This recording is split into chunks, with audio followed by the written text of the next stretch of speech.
Welcome back, everybody, to another Forza Motorsport car review.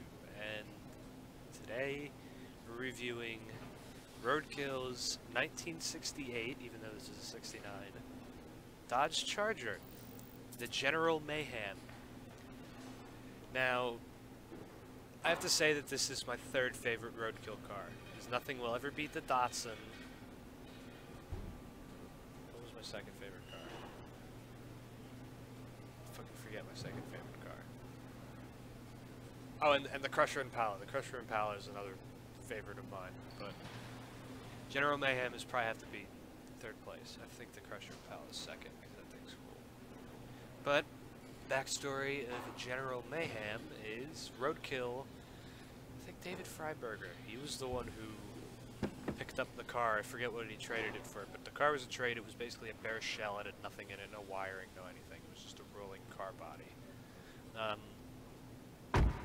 So they wanted to build up the car for Roadkill. Of course, it took them like 4 months to do it, but they originally threw a big block 440 out of a motorhome, which I absolutely love that they did that. They took RV parts and made a badass Charger.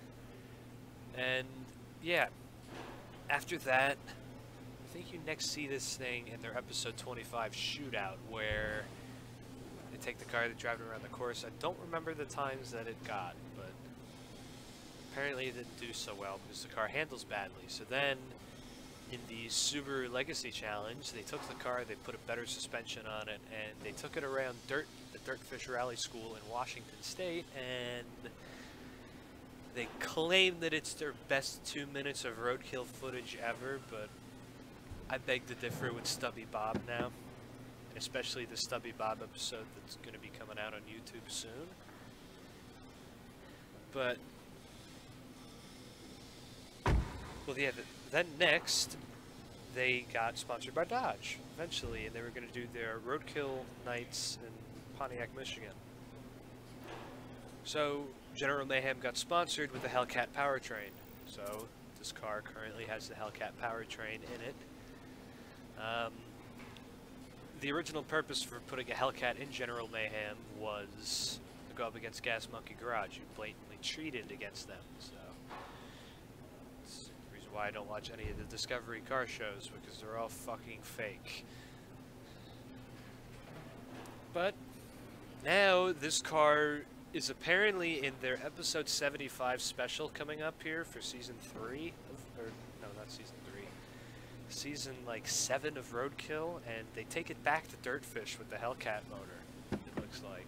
So I'm very excited to see this, because it's going to be one of the most epic episodes I think yet, because they also take the Crusher Impala, and I think the Rotson. If they took the Rotson, it will be the best episode of Roadkill ever, but I don't know. I didn't see all the cars that they brought there. I think the vet card was there though. But this thing, I only did a few things. Now, I upgraded the transmission so that it's at least a 6-speed. It's not a 7-speed like in the Hellcat, but it's what I had to do. If not, I would have had the stupid Charger 4-speed in it. I upgraded the fuel system because I would imagine, well, they did put the fuel system into it. I did put a better air, no, I didn't put an air filter on it. I did not actually. I did an air filter. I didn't do an air filter. I think I only did fuel system. The heating, like the cooling and heating system in it. Obviously interior, I put a roll cage and I weight reduced it.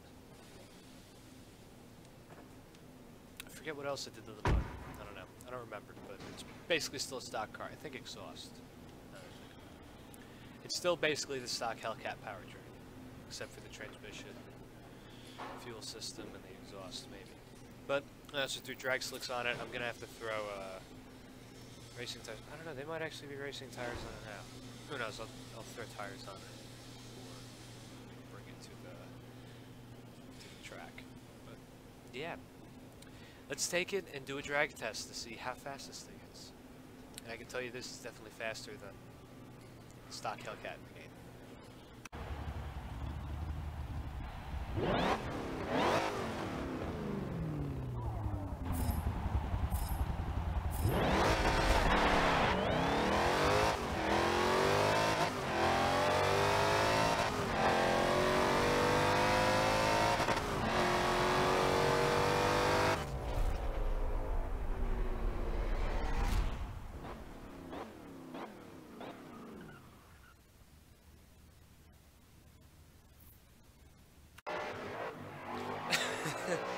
This is going to be possibly one of the most interesting car reviews ever because A, I got a shitload of air, and B, because I accidentally did this on the drag ratings. I never took them off in time. But I can tell you this, I did take the brakes and I upgraded them to race brakes. I know that for sure. I can definitely tell you.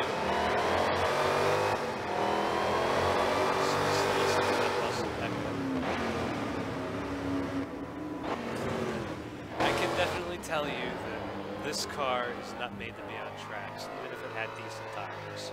But I can tell you this, it would be one that was sure as hell off drift, slide around the track, at least in the dirt. I would imagine. This car was so much fun in Horizon 3, I can imagine that this thing would only be even more fun when Horizon 4 comes out of this. But here comes the most epic moment ever that I did not expect with this car, where I legitimately flew like 100 feet through the air. That's like perfect thumbnail material there. And it also just explains this car. The car is made to be a joke. But it's a serious joke in a way because the car is a lot of fun. But I love the thing. It's one of my favorite cars that Roadkill has made.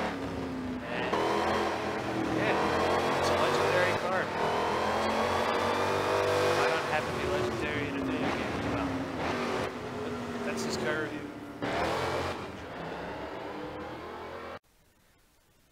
If this isn't good thumbnail material, I don't know what this is.